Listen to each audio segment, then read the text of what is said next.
Amashyuza aherereye mu Bugarama mu karere ka Rusizi intara y'Uburengerazuba.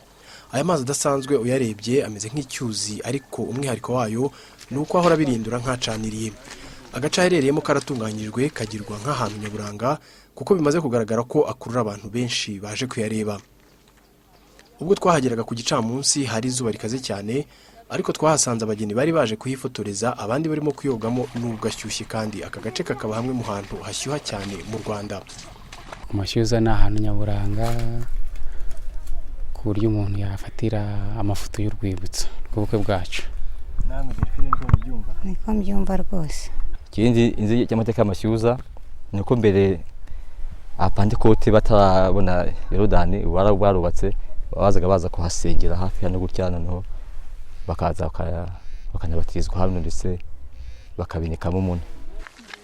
Amashyuza nk'uko izina ubwaryo ribivuga ahora ashyushye kandi abirindura nkacaniriye. Ibi ariko ntibibuza abayaturiye kuyogamo kuko benshi bemeza ko afite ubushobozi budasanzwe. Aya mazi bita amashyuza, usibye kuba ababikurikirana hafi bavuga ko yaba arimo gaze, abayaturiye bo bemeza ko afite n'ubushobozi bwo kuba avura indwara zinyuranye zirimo nka rubagimpande ndetse n'amavunane. Nibyo uyu musaza tuhasanze agiye kudusobanurira. Ubundi icyo tuzi kuri aya mashyuza ni uko iyo umuntu afite amavunane akayakaraba ameze neza, yumva imitsi irambutse, ubu rero nk'abantu bafite rubagimpande narabafasha, nubwo atayivura ariko arabafasha. Iyo wajemo baroroherwa bakahitaha bumva bamerewe neza. Usibye kuvura rubagimpande n'amavunane, amashyuza ngo afitiye n'akamaro cyane aborozi b'inka. Amatungo iyo yabyaye, aborozi bavuga yuko iyo inka inyweye amazi y'amashyuza, inda yo bita inda ya kabiri y'itungo, iyo yari yanze kuvuka ikanywa amazi y'amashyuza, iyo igitungo yanda yari yanze kuvuka biratungana. Nubwo ariko amashyuza akunzwe cyane n'abazi ibanga ryayo, ntabwo abayakunda bose ariko abagirira akamaro. Yogamo umugabo agasiba undi kubera ubushyuhe budasanzwe, ku buryo abagiyemo badafite agatege bashobora no kuhasiga ubuzima.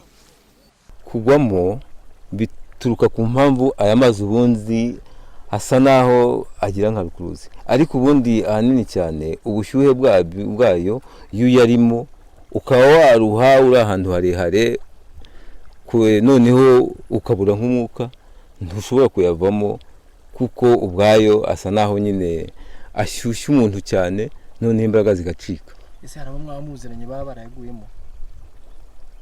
Tuzi abantu bagiye bagwamo, gusa nubwo tudafitanye isano, ariko tuzi abantu bagiye bagwamo, ni benshi ntabwo ari bakeya. Agace karimo amashyuza ubu kagenzurwa na Simerwa, uruganda nyarwanda rukora sima mu Bugarama. Kubera ikibazo cy'abahitanwa n'aya mazi, uruganda rwashyizeho amabwiriza naho abantu batagomba kurenga, dore ko amashyuza avugwaho kuba anafite umwuka bita gaz metane.